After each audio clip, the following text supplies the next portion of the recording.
Conan's Age of Heroes update has been out for a short while now, and I think it's about time we look at the living settlements system. Firstly though, this video is sponsored by Funcom themselves. Nevertheless, as always, I'll be honest about the features here, what's working and what unfortunately isn't. So, let's begin. Firstly, if you've been out of the loop for a while, what's going on? Well, Conan Exiles free updates are split into big game-defining updates called Ages, and smaller updates related to the overarching age called Chapters. Updates introduce new features, collectible items, events and quality of life changes. Conan's Age of Heroes update is the third age in Conan Exiles and is available now on all platforms, initially releasing October 17th. In the words of Funcom, this age is geared towards breathing life into the game. The Age of Heroes puts NPCs in the spotlight with companions that can become your followers, and giving your crafter followers needs and wants that will create a lively and bustling base without demanding any resources from the player. So now that we know the broad details, let's focus in on living settlements. This system makes some wide changes to your crafter thralls and how they work. Prior to now, crafting thralls were basically an item that you could move around through different benches. They would appear as people, but for all intents and purposes they were an itemised crafting boost. A long requested feature, especially for the PvE players, was the ability for these crafter thralls to be dressed up just like fighters, and that is one of the requests this update tackles. Firstly, all of your crafter thralls are now world thralls. This means that you'll be able to place down thralls in the world like fighters, but you can't pick them up and re-itemize them. Once they're out, and they will contribute to your total thrall count, and because they are actually in the world, you can now swap their armour, their weapons, so on and so forth. Additionally, this update adds the needs system, a mechanic that will cause your crafter thralls to wander throughout your base and attempt to fulfill their needs. The needs system itself is fairly straightforward. Thralls have 4 core needs: hunger, rest, sleep and work. Hunger is fulfilled at any campfire, bench or seat. Rest can be achieved anywhere that thralls can sit. Sleep is of course fulfilled in any bed, though bedrolls are excluded from that, and the work need is met at thrall workstations. These needs do not cost you any resources. For example, if a thrall needs to eat, it won't actually eat the food you have stored. It's basically just an animation, though of course you can still feed thralls actual food to heal them, etc. If the need resources are not present, for example if the thrall doesn't have access to a viable bed, then that need is just skipped. They won't even attempt to sleep, eat, so on and so forth if they don't have a viable place to fulfill that need at. Furthermore, because of these changes, you no longer need to have a thrall at a workbench. As long as they're within 140 metres of the bench, a radius of about 54 foundations, which is massive, they'll be in the new UI where you can select the thrall you want to use for your next craft at the bench. With this new system, you get their bonus if they're eating, sleeping, or right there hammering away. You also get a detailed breakdown of the bonuses you get from that specific thrall, which is very nice to be able to compare and contrast what you want on your gear. So I previously tested the living settlement system back during the early stages of the public beta period of this update. However, today I thought I'd construct a new base to test them in using the Argosian extension.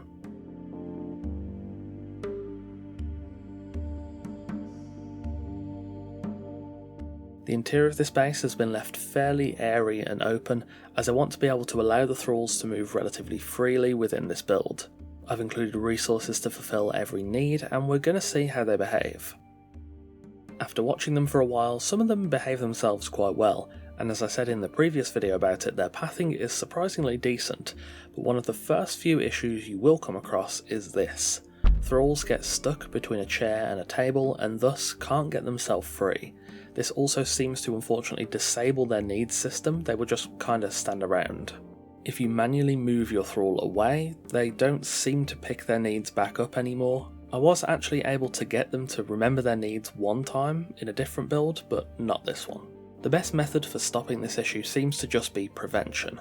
Chairs on their own are not really an issue, it seems to occur when there is a table nearby.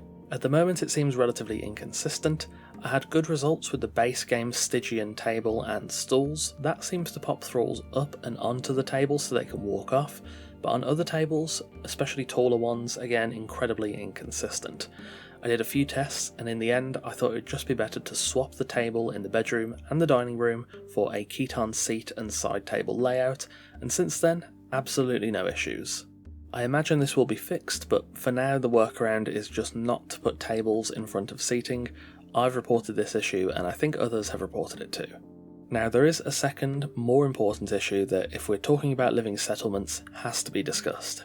Currently, crafter thralls have been sporadically disappearing to one of two locations, those being 000 or the bottom right corner of the map. Some users over on the forums have been digging into this issue and trying to work out the cause and the workarounds. There is a theory that crafters placed onto an open foundation as opposed to being placed into a green guard slot have a far lower or even zero chance to disappear. However, this is as of yet unproven, with some reporting success but others failure. This thread posing this potential workaround is part of an effort to find workarounds or causes, so if you have something to input that you think could be helpful, the link to the forum thread is in the description. Additionally, there might be a way to retrieve lost crafters if they teleport to 000. This is a fairly old bug from my understanding, where thralls will teleport to a floating position above the highlands, just east of the breach. A forum user named Valid Username made a thread detailing that it's possible to build up to the point they float at and save the thralls, or at least leave them in a mini hut there until you have the time to bring them all the way back home. This thread also has some screenshots from other users showing that they've also built similar communal structures on official servers, so if you don't have one on yours, it might be a good idea to build something easily accessible that everyone can use to retrieve their thralls. A few people have reported this has worked for them, so it might be some really useful information. Again, I will link the forum thread below in the description. If your thralls end up teleporting to the bottom right corner of the map, it seems you're out of luck.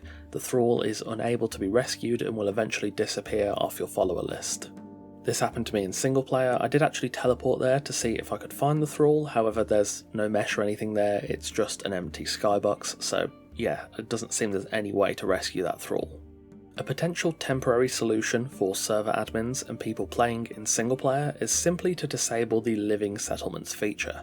To do this, pause, go to Settings, Server Settings, and click the toggle just below the Admin Details section. You'll then have to restart the server or log out and back in on single player, and the system will be disabled. Crafters will still be world thralls, but it disables the wandering and the needs system. Some users have reported this preventing thralls from disappearing, but it is a small sample size in a tight time frame, so I can't guarantee it will work at scale. Additionally, on the 23rd of October, Community Manager Andy made 2 posts on the Known Issues page, updating us about these problems with the Living Settlement system. This video is being recorded on October 23rd, same day this was posted, so further developments may have already occurred. Firstly, the team are currently testing fixes for the following issues: characters sinking into surfaces, workers disappearing or going to 000, workers becoming poisoned, and the root cause of barkeepers going missing. Assuming the testing for the fixes is positive, the hotfix will go live on a as soon as possible basis, though there is not currently an expected time of arrival on when it will come. Hopefully by the time you're watching this it has, or at least a date has been announced. I'll let you know in the pinned comment alongside any other notable news. Additionally, Andy confirmed that the devs have committed a change on their side, reducing the timers for thrall rescue on all official servers. This will reduce the rescue timer from 1 hour to 5 minutes, and the rescue blocker from damage has been reduced from 10 minutes to 2. From my understanding, the rescue timer is a cooldown on how often you can rescue a thrall, and the damage cooldown is how long you have to wait after a thrall has taken damage before you can rescue them. These changes took effect after server restarts on the 23rd going into the 24th, and should make it easier to rescue thralls if you're able to, so hopefully at least part of the issues can be somewhat eased by that until the fixes come in. Do remember this change is only on official servers. If you're a private server owner or you're on single player, I believe you already have access to change these metrics yourself. Overall, I'll be honest, when Living Settlements is working as intended, it's quite nice to have thralls milling around, working, eating, etc. It's something I've really wanted for a long time, and when you lay your base out nicely and you watch your thralls wander over to the fountain and sit down, or when you see them all gather around the communal campfire, it is quite nice.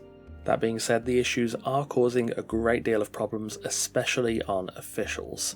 Funcom are well aware of it and are testing fixes as we speak, and of course when more news comes out about those fixes I'll be covering all of it. I'll also be making a video about how best to use this system when the issues are resolved, and everyone can enjoy Living Settlements together. Anyway, that's about all from me today. The living settlement system has a lot of promise, I think, but there are some big issues afoot at the moment. However, given Andy's updates, hopefully a resolution to those problems will be in our hands relatively soon. I'll keep you updated on any and all news about the upcoming fixes. Thanks for watching, and of course a massive thanks to our wonderful esteemed coffee cultists for continuing to support the channel over on Patreon. If you want to see videos early and support the channel directly, consider joining us over on Patreon, link in the description and pinned comment. Take care, and I'll see you soon.